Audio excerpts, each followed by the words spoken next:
வணக்கம். நான் உங்கள் மோகனா. 9/9/2025 செவ்வாய்க்கிழமை மாலை மலர் செய்திக்குள்ளே போகலாம். ஒன்றாக அறை எடுத்து தங்கிய போது திடீர் மோதல். வேப்பேரி லாட்ஜில் காதலி தற்கொலை. மனமுடைந்த காதலன் சோழவரத்தில் உயிரை மாய்த்தார். சென்னை செப்டம்பர் 9 சென்னை அண்ணாநகர் மேல் நடுவங்கரை பஜனை கோவில் தெருவை சேர்ந்தவர் காளிதாஸ்.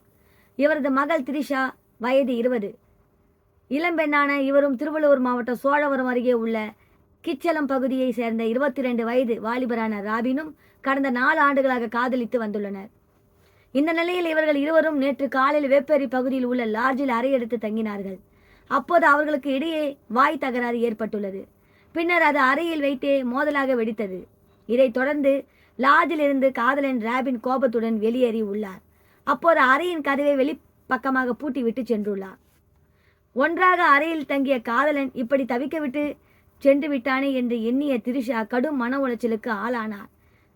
இதையடுத்து அவர் அறையில் தூக்கு போட்டு தற்கொலை செய்து கொண்டார்.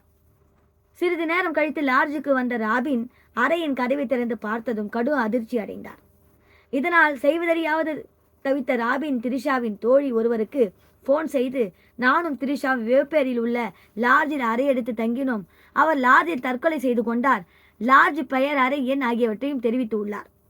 நானும் என் வீட்டுக்கு சென்று தற்கொலை செய்து கொள்ளப் போகிறேன் என கூறிவிட்டு போனை துண்டித்து விட்டார். இதை கேட்டு அதிர்ச்சி அடைந்த தோழி உடனடியாக திரிஷாவின் பெற்றோருக்கு தகவல் தெரிவித்தார். அவர்கள் லாட்ஜுக்கு போன் செய்து திரிஷா தங்கியிருந்த அறை எண் குறிப்பிட்டு அங்கு சென்று பார்க்குமாறு அறிவுறுத்தி உள்ளனர். அதன்படி லாட்ஜ் ஊழியர்கள் அறைக்கு சென்று பார்த்தபோது திரிஷா தூக்கில் தொங்கிய நிலையில் காணப்பட்டார். இது பற்றி தகவல் கிடைத்ததும் வேப்பேரி போலீசார் விரைந்து சென்று திரிஷாவின் உடலை கைப்பற்றி ராஜீவ்காந்தி அரசு ஆஸ்பத்திரிக்கு அனுப்பி வைத்தனர். இதற்கிடையே காதலன் ராபினும் தனது வீட்டுக்கு சென்று தூக்கு போட்டு தற்கொலை செய்து கொண்டிருப்பது தெரிய வந்தது. இருவரும் இடையேயான காதல் விவகாரம் கடந்த 6 மாதங்களுக்கு முன்பு இரு வீட்டாருக்கும் தெரிய வந்துள்ளது. ராபின் திரிஷாவின் காதலுக்கு பெற்றோர் பச்சை கொடி காட்டியுள்ள நிலையில்தான் காதல் ஜோடி லாட்ஜில் அறையெடுத்து தங்கி உயிரை மாய்த்து இருப்பது குறிப்பிடத்தக்கது. இத்துடன் இந்த செய்தி அறிக்கை முடிவடைகிறது. மேலும் வேறொரு செய்தியுடன் நான் உங்களை சந்திக்கிறேன். அதுவரை உங்களிடமிருந்து விடைபெறுவது உங்கள் மோகனா. நன்றி, வணக்கம்.